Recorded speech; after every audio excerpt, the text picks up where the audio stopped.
Now I invite Dr. Jivani. Is radial access the preferred route now? What does the evidence support? Dr. Jivani is a senior interventional cardiologist from KIMS, Hyderabad. Co-chairperson, my dear friends, after Dr. Raghu's two talks, there is hardly much for me to add, except that what is the present status of radial access? Should it be the preferred approach for diagnostics and interventions? And let's see what is the evidence. Now you know that about 4 million cardiac interventions are performed all over, and till 90s, most of the interventions were through femoral approach. It was in 1989, first diagnostic angio was performed through radial, and followed by 1993 using a 6 French catheter, first intervention, that is coronary stenting, was done through radial.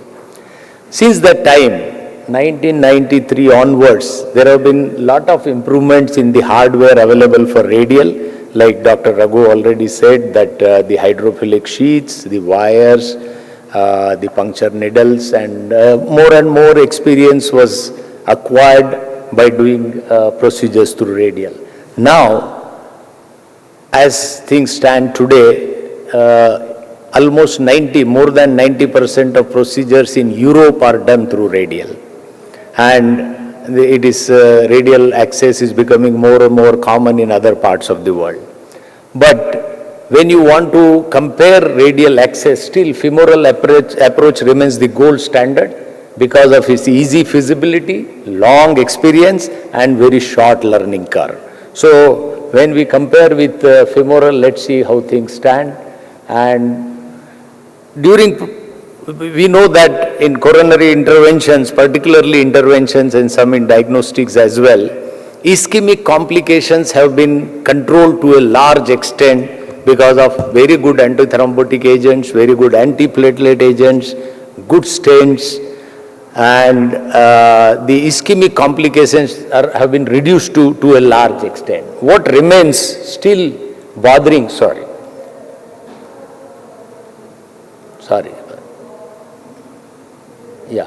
what remains bothering is the bleeding complications, which are small, not very high, but they still are significant and are responsible for significant morbidity and mortality.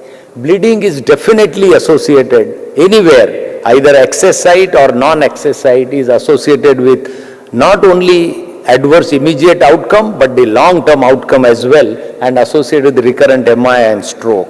So bleeding complications remains a major concern even today in coronary intervention. So bleeding vascular complications are a big concern. So now let's see the evidence, why we are talking about bleeding complications so seriously. This is study of more than 10,000 patients, and TIMI major bleed and TIMI minor bleed. See, almost more than 5% of patients has TIMI major bleed, and almost 12% have TIMI minor bleed. Out of all these bleeding, access and non-access site bleedings, if you note, hematoma and retroperitoneal constitute the major portion of bleeding, that is access site bleeding. Same thing in the TIMI minor bleeding as well. And the transfusions are required mostly when there is a TIMI major bleed. So, what are the problems with bleeding? Whenever there is a bleeding, it leads to increased mortality. You know very well the mechanism. You are forced to stop the antithrombotics, antiplatelet agents, leading to possibility of stent thrombosis, ischemic events. If you have to transfuse blood, the problem is compounded. You are introducing prothrombotics and pro-inflammatory components through the blood, leading to more ischemic events. So this is the mechanism how mortality is increased whenever there is bleeding. A large number of studies dating back from 1990s are available. Whenever there is a bleed, this was a femoral bleed is associated with excess mortality, and whenever there is transfusion is required, even the number of transfusions are related to increased mortality and morbidity. Then this is in elderly, this is replaced 2 trial. You see almost 10-fold increase in mortality in elderly people whenever there is bleeding, further increase in mortality whenever there is transfusion is required. So there is no doubt that bleeding either at excess site or non-excess site is associated with excess mortality and adverse outcome. So there have been constant attempts to reduce these bleeding complications. We have continued search for low risk drugs, anti-platelets, anti-thrombotics and all that is still going on. We don't have a very safe and reliable anti-thrombotic agent so far. Technical improvements, smaller sheaths, vascular closure devices, shorter timing of drugs, sheath removal, faster procedure. But what has really made a big difference, at least in reducing the excess site bleeding, is the radial approach. And there is evidence to show that. We'll come to it. Retroperitoneal hematoma, a dreaded complication, though it is seen only in 1% of procedures, but whenever retroperitoneal bleed occurs, is associated with 4 to 10% mortality, and in some studies even higher than 10%. So it's a dreaded complication of femoral approach. Then what should be the preferred approach? Is it radial? What is the evidence? Now, there are a large number of trials. Dating, you can see here right from 1994, 95 onwards till now. And the problem with these trials was what? None of the trials had sufficient number of patients to give them power to really differentiate between the major events and outcome. So all these trials were underpowered. So what can be done? We can look at these trials with a different view, do meta-analysis of these trials and judge them on these points. Major cardiac events, that is death, MI, stroke and non-CABG major bleeds, local complications, all local complications apart from bleeding, pseudoaneurysm, AV fistula, limb ischemia and all that. Procedural failure.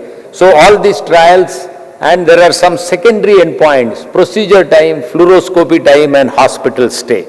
So if we judge all these, we do meta-analysis of these trials, what do we find?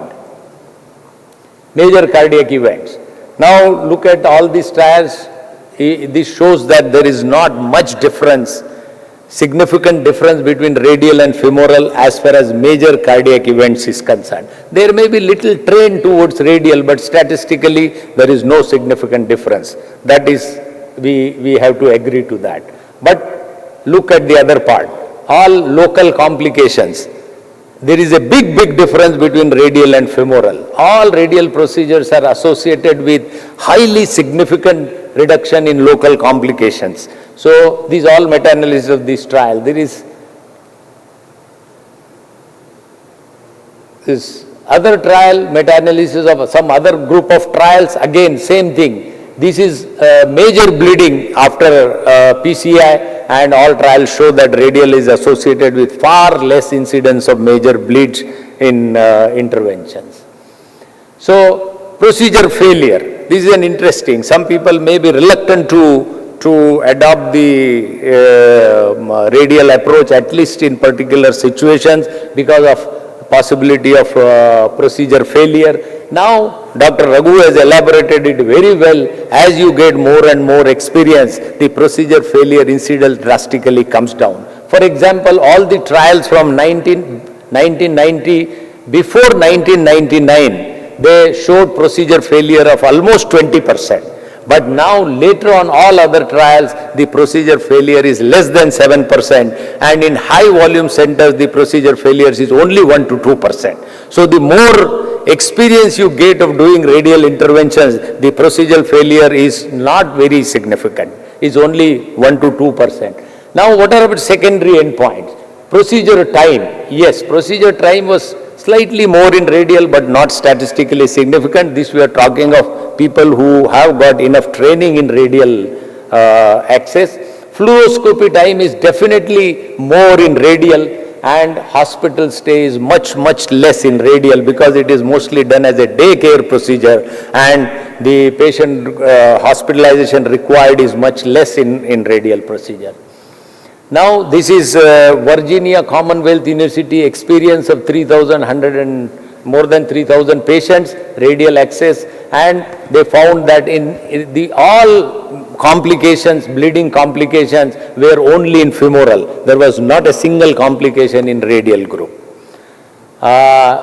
Another concern may be door to balloon time. We are so much concerned now when we are particularly doing primary PCI, STMI management.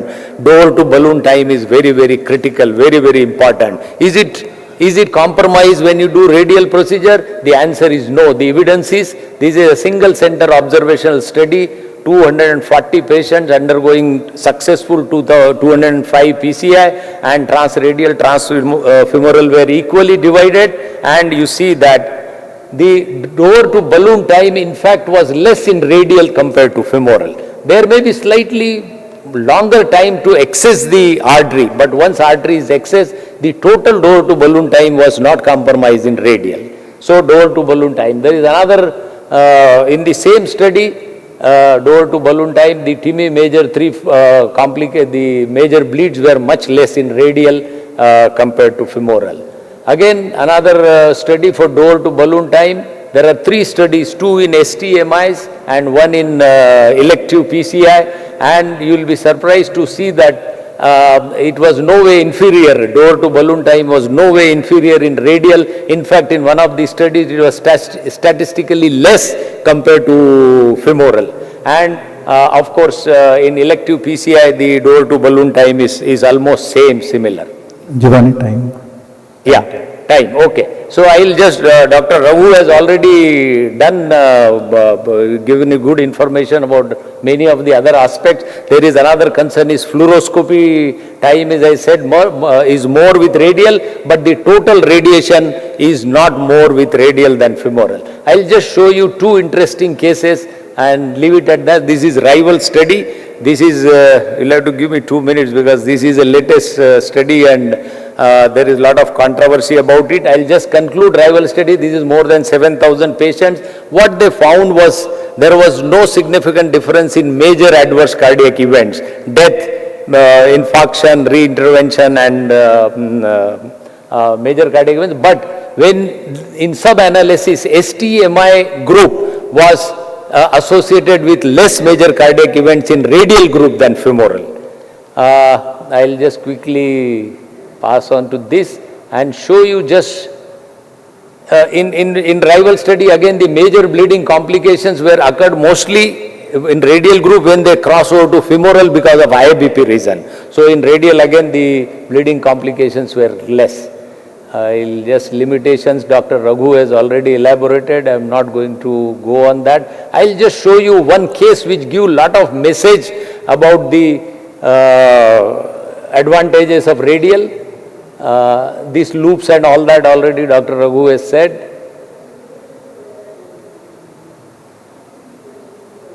Okay, even complex interventions, sometimes non-coronary interventions like vertebral artery patient presenting with syncope was successfully can be done through radial. And this is the last case. This is the message, most of the message what I want to give you about the radial access is this. This is a 60-year-old man, 90 kg weight, had unstable angina, had undergone coronary angiogram through the femoral approach. Unfortunately, he developed a big hematoma and the pain persisted for a week. He had single vessel disease, and then single vessel disease, naturally the intervention, coronary, the angioplasty was suggested, but he was so afraid to go through femoral route again. And then he said that whatever you do, I don't want my groin to be touched. And I borrowed this case from one of our colleagues. He convinced him that we do the intervention to radial access. And the luck would have had it. He had lusoria. Dr. Raghu has already said when subclavian artery is arising from the descending aorta and takes a big loop. What I am trying to tell you that even complex intervention in a calcific lesion with this kind of loop, the radial intervention in experienced hands is possible. with excellent result. So this is